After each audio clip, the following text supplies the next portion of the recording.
பவித்ரா 6 மணிக்கு விசாரணைக்கு ஆஜராவார் என்று கூறப்பட்டது. அதன் பின்னர் 8 மணிக்கு விசாரணை என்று கூறப்பட்டது. அதன் பின்னர் 8:30 மணி என்று கூறப்பட்டது. மணி இப்போது 8:35. இன்னும் விசாரணைக்கு ஆஜராகவில்லை. மனைவி கயல்விழி வருவதற்காக வழியில் வெளிவைத்து காத்திருப்பதாக காவல்துறையினர் தகவல் தெரிவித்திருக்கிறார்கள். அந்த பகுதியில் சீமான் கட்சியின் தொண்டர்களும் அங்கு குவிந்து வரக்கூடிய நிலையில் அடுத்து என்ன நடக்கும் என்ற ஆவல் ஏற்பட்டிருக்கிறது அனைவருக்கும். இன்று சீமான் விசாரணையுடன் திரும்பி செல்வாரா அல்லது ஒருவேளை கைது செய்யப்படுவாரா என்று பல்வேறு தகவல்கள் வெளியாகி இருக்கின்றன. இருந்த போதிலும் காவல்துறையினர் அங்கு குவிக்கப்பட்டிருக்கிறார். கோயம்பேடு துணை ஆணையர் அதிவீரராகவன் தலைமையில் அங்கு காவல்துறையினர் குவிக்கப்பட்டிருக்கிறார்கள். அவரிடம் விசாரணை நடத்துவதற்காக விசாரணை அதிகாரி அன்புக்கரசு இன்ஸ்பெக்டர் வலசரவாக்கம் இன்ஸ்பெக்டர் அங்கு கேள்வித்தாள்களுடன் தயாராக இருக்கிறார். அவர் நடிகை விஜயலட்சுமியிடம் நடத்திய விசாரணைகளின் அடிப்படையில் 20 கேள்விகள், 83 கேள்விகள், 300 கேள்விகள் என்று காவல்துறை தரப்பில் பல்வேறு தகவல்கள் கூறப்படுகின்றன. இதனால்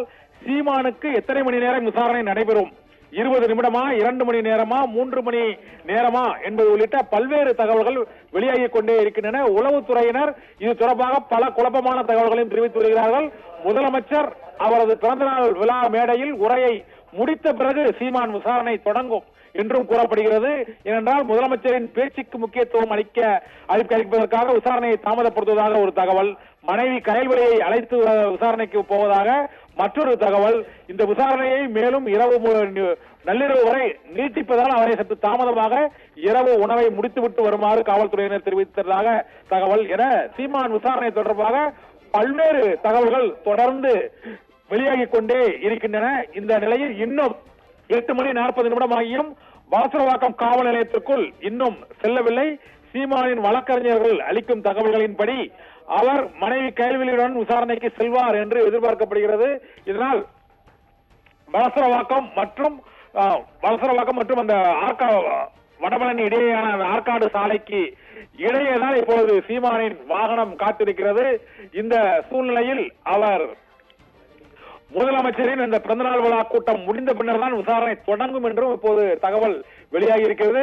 இந்த சூழ்நிலையில் சீமானின் வழக்கறிஞர் அளித்த அந்த தகவல்களின்படி இன்னும் சற்று நேரத்தில் அவர் அங்கு விசாரணைக்கு ஆஜராக கூடும் என எதிர்பார்க்கப்படுகிறது. அதனால் 9 மணிக்கு மேல்தான் வலசரவாக்கம் காவல் நிலையத்திற்கு சீமான் செல்வார் என்றும், சீமான் வேண்டுமென்றே இப்போதும் அலைக்கழிக்கப்படுகிறார் என்று அந்த கட்சியின் நிர்வாகிகள் மற்றும் சீமான் தரப்பு வழக்கறிஞர்கள் தெரிவித்திருக்கிறார்கள். சீமான் இப்போது வடபழனிக்கு வந்தும் வலசரவாக்கத்திற்கு செல்ல முடியாமல் நடுவழியில் அவர் அலைக்கழிக்கப்பட்டு காத்திருக்க வைக்கப்பட்டிருப்பதாக இப்போது நாம் தமிழர் கட்சியின் நிர்வாகிகள் குற்றம் சாட்டுகின்றனர். ஆனால் உண்மையில் நடப்பது என்ன என்பது தொடர்பாக அதிகாரபூர்வமாக காவல்துறையினர் தரப்பிலோ சீமான் தரப்பிலோ இன்னும் எந்த தகவலும் வெளியாகவில்லை. அவரது கட்சியின் நிர்வாகிகள் சீமான் தொடர்ந்து காத்திருக்க வைக்கப்பட்டு அலைக்கழிக்கப்படுகிறார் என்றும், அவரை இன்று விசாரணைக்கு 6 மணிக்கு வருவதற்கு அனுமதி கேட்டும் 8 மணிக்கு வாருங்கள் என்று கூறினார்கள். அதன் பின்னர் 8:30 சிறிது தாமதமாக வாருங்கள் என்று கூறினார்கள்.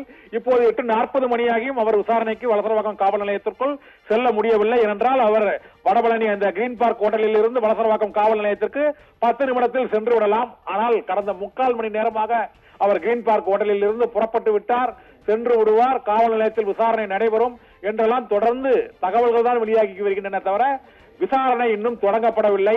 எப்போது விசாரணை தொடங்கும், எப்போது முடியும் என்பதே இப்போது கேள்விக்குறியாகிவிட்டது. இந்த சூழ்நிலையில் வலசரவாக்கம் பகுதியில் தொண்டர்கள் குவிந்திருப்பதாலும் காவல்துறையினர் ஆங்காங்கே தடுப்பரன்களை வைத்திருப்பதாலும் சாலை அந்த மக்கள் நெருக்கடி, போக்குவரத்து நெருக்கடி மிகுந்த அந்த ஆற்காடு சாலையில் பொதுமக்கள் அவதிக்குள்ளாவது ஒரு புறம், மற்றும் அங்கு தொண்டர்கள் கிட்டத்தட்ட ஒரு 3 மணி நேரமாக அதே வலசரவாக்கம் காவல் நிலையத்தில் காத்திருந்து முழக்கங்களை எழுப்பியும் ஆர்ப்பாட்டம் போராட்டங்களை நடத்தியும் வருகின்றனர். இன்னும் சில நிமிடங்களில் சீமான் வலசரவாக்கம் காவல் நிலையத்திற்குள் செல்வார். அவரிடம் விசாரணை அதிகாரி அன்புக்கரசன் விசாரணையை நடத்துவார் என்றெல்லாம் தகவல்கள் வெளியாகிக் கொண்டே இருக்கின்றன. 3 மணி நேரம் விசாரணை நடத்தினால் நள்ளிரவு 12 மணியை தாண்டியும் விசாரணை தொடர்ந்து நடைபெறும். அதற்கு பின்னர் அவர் விடுவிக்கப்படுவாரா? ஏனென்றால் வெள்ளிக்கிழமை இரவு என்பதால் அவர் கைது செய்யப்பட்டு சனி ஞாயிறு சிறையில் அடைக்கப்படுவாரா என்ற ஒரு சந்தேகமும் வதந்தியும் பரப்பப்பட்டு வருகிறது. இந்த சூழ்நிலையில் சீமான் இன்று நடிகை விஜயலட்சுமி மீதான அந்த திருமண மோசடி வழக்கில் நீதிமன்ற உத்தரவுப்படி வலசரவாக்கம் காவல்துறையினரின் சமன் விநியோகிக்கப்பட்டதற்கு இணங்க அவர் இன்னும் சற்று நேரத்தில் விசாரணைக்கு ஆஜராவார். இருந்த போதிலும் வளசரவாக்கம் காவல் நிலையத்திற்கும் வடபழனிக்கும் இடையே 30 நிமிடங்களாக சீமான் காத்திருக்கிறார். எதற்காக காத்திருக்கிறார் என்ற கேள்விக்கு விடையில்லை. மனைவிக்காகவா, காவல்துறையினர் காத்திருக்க சொல்லியிருக்கிறார்களா, முதல்வரின் கூட்டமா என்பது உள்ளிட்ட பல்வேறு சந்தேகங்கள் எழும்பியுள்ளன. இந்த நள்ளிரவுக்குள் சீமானுக்கு நடைபெறும் அந்த விசாரணையின் மூலமாக அடுத்தடுத்த தன்மைகள், உண்மைகள் வெளிவரும். பவித்ரா.